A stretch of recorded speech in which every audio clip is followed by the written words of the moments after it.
Wala makauyon si Gobernador Gwen Garcia sa lain na usab nga taha sa PhilHealth nga mao ang pag-evaluate sa tibok probinsya sa Sugbo sa implementasyon sa Universal Healthcare Law. Kini tungod kay wala pa makatuman ang PhilHealth sa saad ni ini nga pondo ngadto sa probinsya sa Sugbo nga maoy gamiton sa pagpatuman sa maong balaod. Wala na makaagwanta si Gobernador Garcia sa lain na sab nga pamaagi nga buot ipatuman sa PhilHealth aron nga mapunduhan ang implementasyon sa Universal Healthcare Law kun UHCL dinhi sa lalawigan.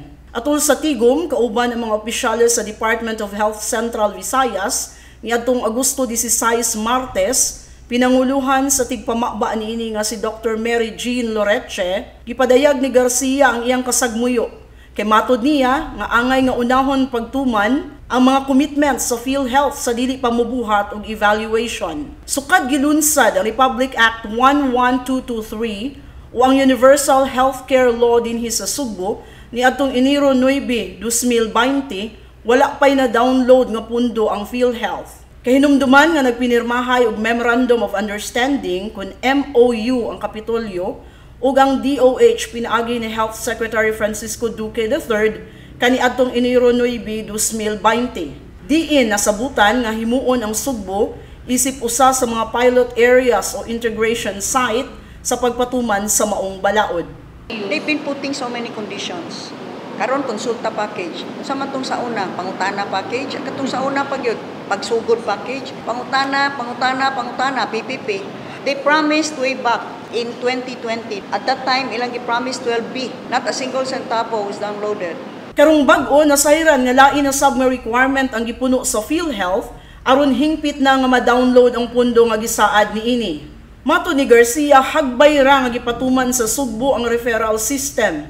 Bisan pa man wala maklaro kung tinuuray ba ang pag-ila sa DOH ug PhilHealth sa Sugbo nga integration site. We're already doing it. Yeah. In fact, that has been done before pa.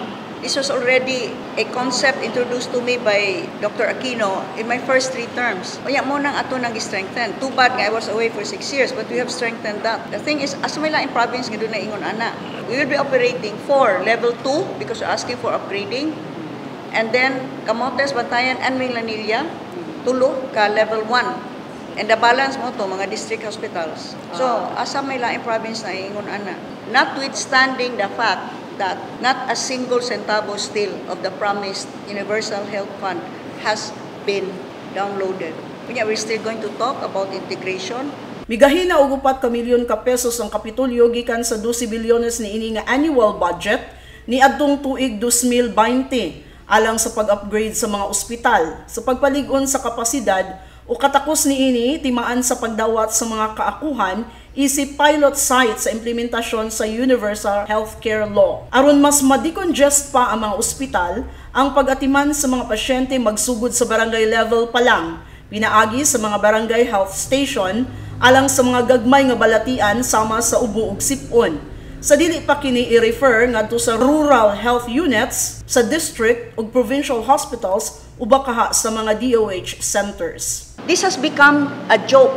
In 2019, I was so hopeful. Aning Universal Healthcare, kami man ana, we passed that in the 17th Congress. Muna, nagpirmahay ta diha pa si Secretary Duque.